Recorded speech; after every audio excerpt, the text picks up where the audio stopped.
Les sujets du jour de la revue fiduciaire. Premier sujet de notre JT. Préjudice d'anxiété des salariés exposés à des substances nocives ou toxiques. Le préjudice d'anxiété est défini comme une situation d'inquiétude permanente de salariés ayant été exposés à une substance nocive ou toxique générant un risque élevé de développer une pathologie grave mais sans avoir développé de maladie professionnelle.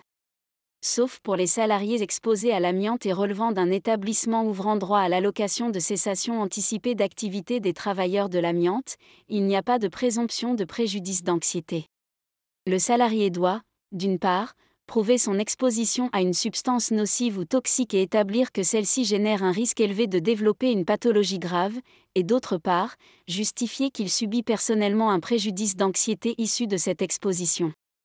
Le 4 septembre 2024, la Cour de cassation a jugé que la seule remise aux salariés par l'employeur d'une attestation d'exposition à des substances nocives ou toxiques, qui est obligatoire, est insuffisante à caractériser un préjudice d'anxiété personnelle, car elle ne démontre pas à elle seule une exposition générant un risque élevé de développer une pathologie grave.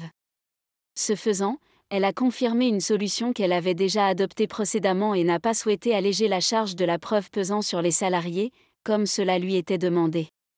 Pour la haute juridiction, il revient donc toujours au salarié de démontrer par d'autres éléments que l'attestation de l'employeur que son exposition professionnelle génère un risque élevé de développer une pathologie grave. Mais en l'espèce, les juges du fond ont considéré que les pièces produites par les salariés, documents rédigés par un médecin du travail retraité énumérant les produits en cause et fiches de poste, étaient insuffisantes pour apporter une telle preuve. Une appréciation validée par la Cour de cassation. Deuxième sujet de notre JT.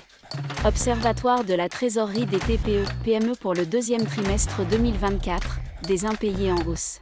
Une étude a été réalisée par Axonote entre le 1er avril et le 28 août 2024 sur 3500 entreprises françaises utilisant son logiciel de gestion destiné aux TPE-PME. Elle révèle une situation tendue, avec des impayés en hausse de 16%, tandis que la trésorerie baisse de 12% sur la période. Les entreprises du BTP semblent les plus impactées par les impayés. En août 2024, ils s'élèvent en moyenne à 60 500 €, pour une trésorerie disponible de seulement 15 800 €. Elles ne disposent, ainsi, que de 20% de leur trésorerie théorique.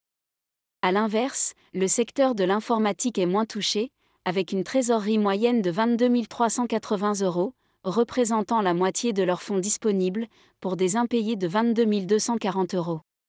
Comme le rappelle l'éditeur, l'idéal pour une entreprise est de disposer de 100% de sa trésorerie sous forme d'argent liquide, sans aucun impayé. Mais, actuellement, la trésorerie disponible ne représente que 33% de cette trésorerie théorique, ce qui peut compromettre le bon fonctionnement de l'entreprise. Troisième sujet de notre JT. Indemnité versée à un salarié. Lors de la vérification de comptabilité d'une société, l'administration requalifie en salaire certaines sommes versées à un salarié sous forme de dividendes. Il s'ensuit un redressement fiscal pour ce dernier. Dans le cadre d'un protocole signé avec son employeur, il obtient le versement d'une somme exactement équivalente au montant des rappels d'impôts et des pénalités. Ces versements ayant été taxés à l'IR, le salarié forme une réclamation. L'affaire est portée devant les juges qui confortent la position de l'administration. En l'absence de préjudice pour le contribuable et de responsabilité pour la société, ces versements visant à effacer les conséquences financières du redressement fiscal, il s'agit d'un avantage en argent destiné à compenser une moindre rémunération nette d'impôts. Cette indemnité est donc taxable comme un salaire.